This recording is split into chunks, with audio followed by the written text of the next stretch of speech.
61 News at 6 starts now. Right now at 6, a man is dead after being shot, then crashing his car. As of right now, the investigation now is being investigated, in addition to the crash, as a homicide. What we're learning about the suspect who's behind bars tonight. Plus, another step closer to closure. Women waiting decades for justice as their accused rapist appears in court. How DNA evidence played a role in his arrest.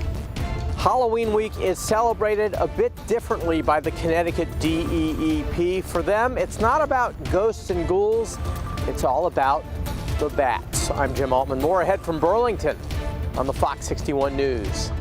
Eyes on the prize for Powerball. The jackpot soaring into record territory. The $1 million money pit that's up for grabs this weekend.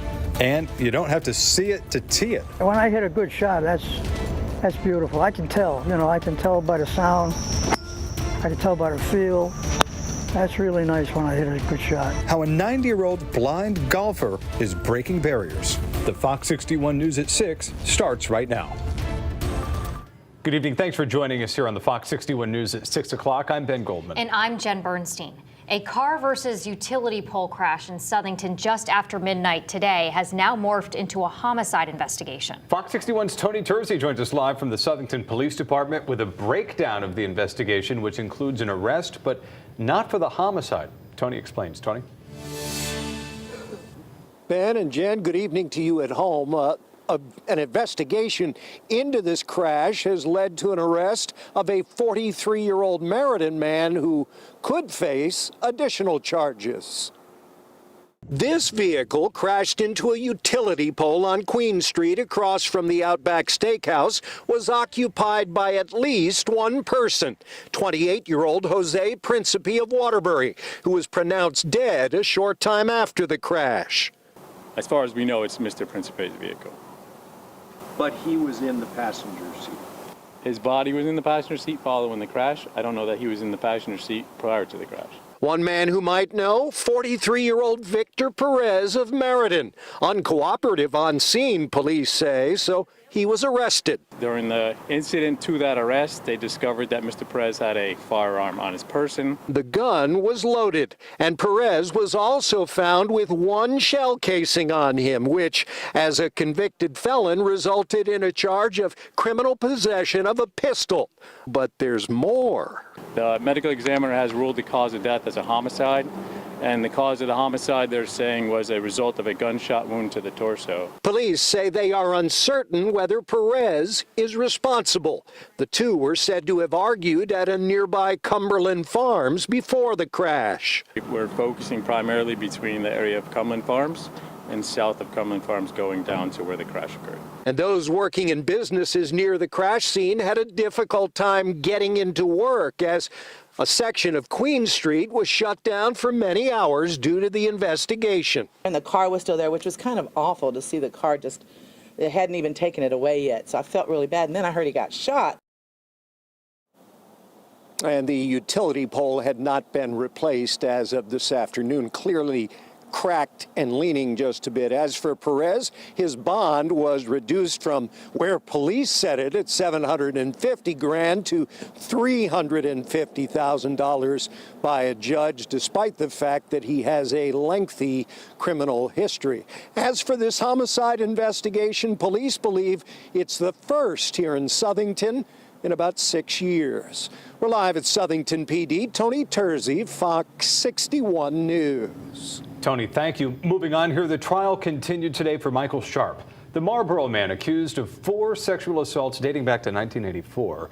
This is a case in which these women have been waiting decades for closure. Fox 61's Carmen Chow was at the trial today. She joins us live outside of Hartford Superior Court with more on what took place today. Carmen. 38 years ago, Michael Sharp, now 71 years old, allegedly sexually assaulted 4 women ranging in age from 24 to 30, each from a different city and town. In all 4 attacks, Sharp is accused of showing a gun while breaking into their homes. In fact, Sharp was the CEO of a former Connecticut charter school and was later fired for lying about his criminal background, having pleaded guilty to an embezzlement case while working in California. The Connecticut case eventually went cold since the state's statute of limitations expired. Since then, the 4 women have been living with the nightmare. One indicated she might be able to sleep 3 hours a night now instead of 2. Another one said it was one of the reasons she never got married. But 2 years ago, investigators using new genealogy technology leading to Sharp's arrest. We were able to find a bag of garbage that he had put out at the curb and therefore abandoned that garbage. It contained documents that had his name. It also had some belts. We never saw him wear the belts or anything like that, but we submitted those for testing. 2 forensic analysts who examined the evidence back then testified at the trial Thursday, saying they found bodily fluids, blood, and forms of body hair on items such as sheets, a towel, and a washcloth. Despite the evidence collected, it was not strong enough to convict Sharp at the time. Distant family members submitted their DNA to genealogy sources, giving their consent to investigators to use. Investigators then sent the newly found genealogy DNA to the lab. The results eventually led them to Sharp. This trial could last 6 to 7 days, and then the jury will start deliberating. If he is convicted, Sharp could face 100 years behind bars. In Hartford, Carmen Chow, Fox 61 News. Carmen, thank you. A man is dead after being hit by a car while riding a scooter in Waterbury. Police say it happened early this morning on Meriden Road. The victim, identified as a 31-year-old man, was taken to the hospital where he later died. The driver of the car was evaluated on scene. The accident still remains under investigation as of tonight. Well, the University of New Haven community continues grieving tonight after 2 students were killed in a crash just over the state line in Massachusetts. The university says 7 students in total were in a van that crashed on Route 7 in Sheffield Tuesday morning. The 2 New Haven students killed were identified as 22-year-old Sai Narasimha Padamsetti and 22-year-old Pavani Golapalli, both from India. A 3rd person died in the crash. Officials say that student went to a different university. We have not gotten updates on how badly the 4 other New Haven students were hurt. And the dean of students sent out a letter to the campus community saying in part, quote, "Please keep your fellow classmates in your thoughts and prayers this evening. It is at times like this that members of our community can offer strength and comfort to each other." Well, Manchester High School was placed in lockdown this morning following what the district calls an anonymous email threat. Students were dismissed for the day once the lockdown was lifted. This comes after a string of hoax threats made to schools across the state on Friday. It's not clear if this was also a swatting incident. We have an update now on a story we've been following since June. 3 people now under arrest in connection with a cat hoarding case out of Winstead. And each of them is now facing over 100 different criminal counts.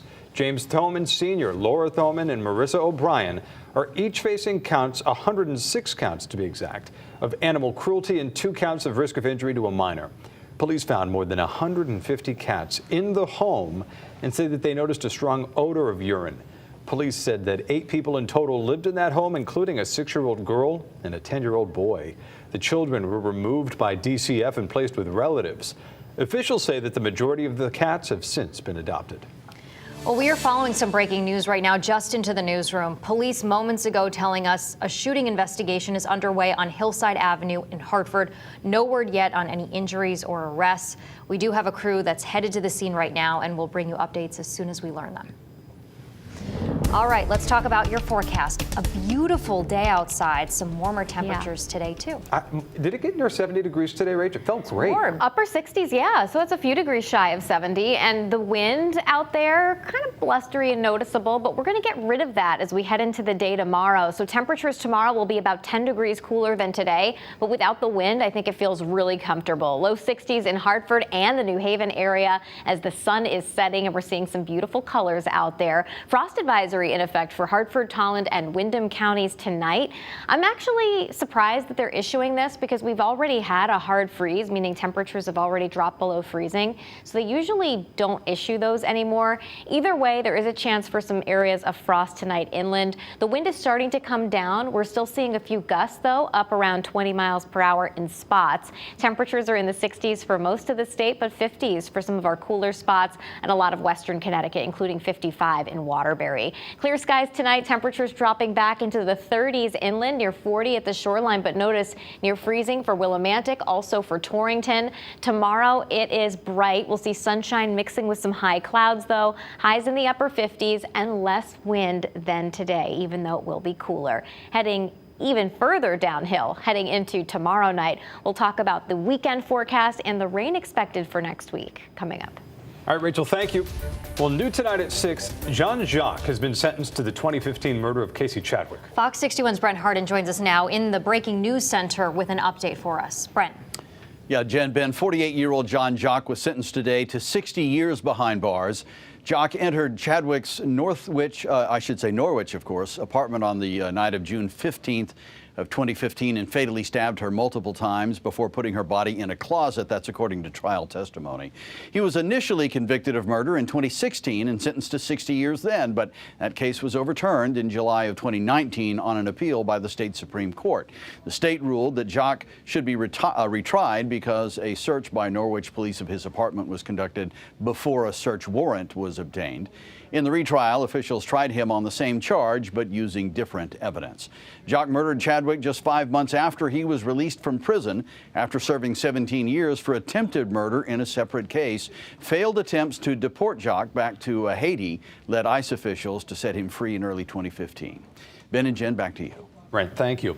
Also new at 6 o'clock, dozens of red wagons filled the streets of West Hartford as elementary students brought donations to the West Hartford Food Pantry. 60 red wagons made the journey from Morley Elementary School to West Hartford Town Hall on South Main Street, all filled up with food to help replenish the shelves at the pantry.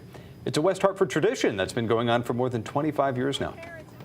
They're learning about what it means to have a community where everyone depends on one another. So all the efforts they put in over the last couple of weeks to publicize and collect the food and bring it down here, they'll know that it goes to do good right here in the West Hartford community, and they're helping out their neighbors. More than 100 students took part in that event and collected hundreds of food items over the past month that were donated. Well, how about this? The massive Powerball jackpot has grown once again. $800 million now up for grabs in Saturday night's drawing because nobody won the jackpot in last night's drawing. But someone in Connecticut did win $1 million on last night's drawing. The Connecticut Lottery says one lucky player matched 5 numbers on a ticket that was sold at the Big Y in Ellington. If you played last night and you haven't thrown your tickets away yet, grab them and check those numbers again. In case you missed it, the winning numbers are 19, 36, 37, 46, 56, and the Powerball is 24. And you can catch Saturday's drawing at 11 p.m. on the CW20. $800 million.